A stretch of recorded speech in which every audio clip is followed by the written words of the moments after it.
You know what's crazy? I've been trying to get in touch with the owner of this property for going on 3 years now.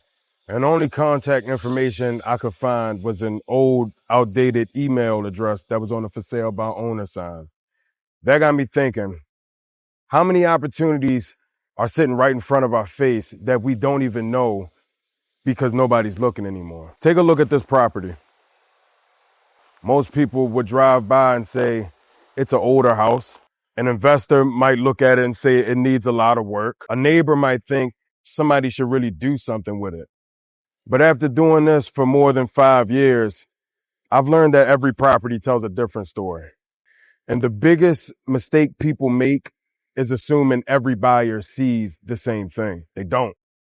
A landlord walks through this property and they think about cash flow. A fix and flipper is looking at it and thinking about renovation costs and return on investment. A homeowner might fall in love with the location. Like I said, I'm down the window on the bay. A developer might not even be looking at the house. They might be looking at the land.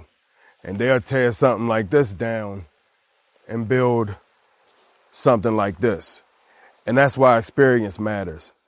Not because I have some kind of magic formula. It's because over the last 5 years, I built relationships with all kinds of buyers.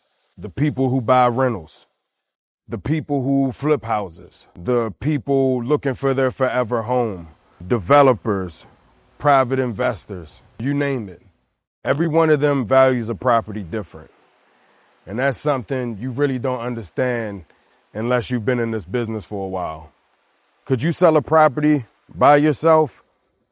Absolutely. People do it every day. I'm not saying I'm the go-to guy, the end-all be-all. But the question that I always ask, are you selling it to the person who sees the most value in it? The first offer isn't always the best offer, and the highest offer isn't always the strongest offer. And sometimes the buyer willing to pay the most isn't one that you find simply by slapping a yard sign in your front yard. That's why I spend so much time cultivating these relationships instead of just collecting business cards. When I walk into a property, I'm already thinking, who is this best fit for? Who would see the most potential in this property? Who's contacted me and told me that this is exactly what they're looking for? That's the value that I bring. Not just opening doors, not just beating down people's line.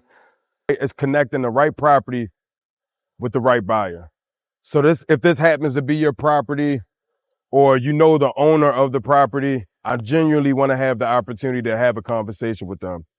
No pressure, no obligation, just two people having a conversation with real estate, discussing options. Because every property has a buyer. The trick is finding the one who sees what everyone else misses.